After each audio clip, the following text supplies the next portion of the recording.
Hi, my name is Jim Robinson, and I'm with the Theater of Public Policy. I'm here to talk briefly about our workshop, The Art of Online Communication. Now, you might be asking yourself, why are improvisers hosting this kind of workshop? Well, let me tell you a little bit about what improvisation is, and then I'll tell you a little bit more about what our actual workshop entails. Improvisation, obviously, is the art of making up scenes on the spot without a script. Now, when we converse, either online or in person, we don't have a script, so we are improvising.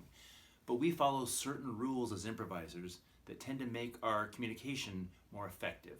Let me go over those very quickly. The first one is we say yes and to whatever happens. And so if somebody were to write something or to say something to us, we acknowledge that as the reality. We don't wish it were different. We don't try to change it necessarily. We start at that point. And the and part is how we respond. So let me say two things about that. In improvisation, we practice what's called radical non-judgment. So rather than judging our partner's statement to us or our own response, we approach it with curiosity. By doing this, we take away a lot of the judgment, obviously, but also a lot of the vitriol. And so we're curious. It invites conversation. And then the second part of that is we also treat everything as an opportunity. So in this workshop specifically, we talk about how perhaps threatening or aggressive posts, how we treat those as an opportunity to learn more.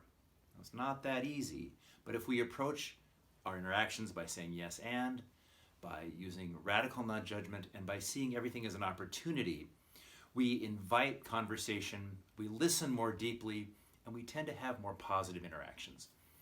So the actual workshop is based on these ideas that we can have fruitful, constructive conversations with people if we approach them in a particular way.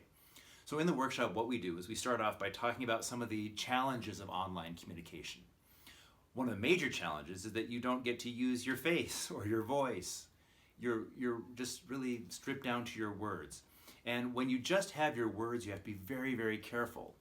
Obviously, you can't have any kind of nuance or, in some cases, sarcasm. You just have to use your words. And so we talk about the importance of using words precisely and correctly. Then what we do is we look at ways that actual conversations online can create very difficult, very challenging, and actually, in some ways, hostile interactions. And we talk about what those kind of interactions have in common. For the most part, they tend to be accusatory and they tend to be very personal. And so we talk about ways to avoid that kind of interaction with somebody, or if that interaction is geared toward you, how to either diffuse the interaction or just stop it. The next thing that we do is we watch some videos that show how people can be affected by online communication. And we look at specifically some journalists who have been on the receiving end of online communication that is very, very damaging. And we use that as a starting point for when we begin to write some of our own responses. So the second half of our workshop involves us looking at particular topics and then deciding on two approaches. We can either decide to be a debater or we can engage in a dialogue. Now there's a place, of course, in the world for debate. But with debate, you rely on factual information.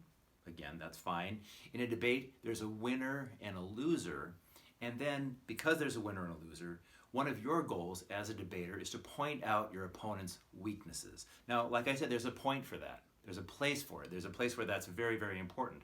We rely on debate for a lot of political discourse. However, in online communication, if you're debating and you don't have the luxury of being with that person, what tends to happen is you create two obstacles and two opposing forces who tend to go at each other without making any kind of impact. Now, if that's what you choose to do, by all means, debate. However, as improvisers, we tend to use dialogue. And by dialogue, we rely on something that is absolutely crucial to improvisers and absolutely crucial to having effective, generating, and generative online communication. We listen. So with a dialogue, I'm actually much more curious about what you have to say. I want to know more about your point. I want to understand how you feel about what you're saying. And so in this workshop, we talk about ways to foster this dialogue so that when we do have an interaction that's perhaps threatening or oppressive, we can actually lean into it if we choose and find ways to create a dialogue. And not only does this diffuse some of that online anger, which is prevalent, but it also can create an interaction that will help both sides learn something more and maybe become a little bit less solidified, less calcified in their position. Finally, we practice writing out some online interactions, and we do it in a humorous way. We're improvisers, but we look at ways that we can take what might be, opposing sides, for instance, and how we can actually interact and communicate rather than just try to squelch our opposition.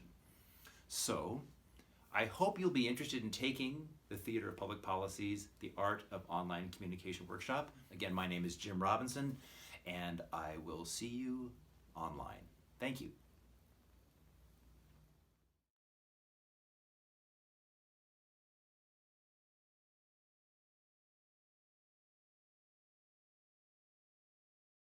Again, my name is Jim Robinson. I am one of the facilitators, and I do look forward to seeing you soon.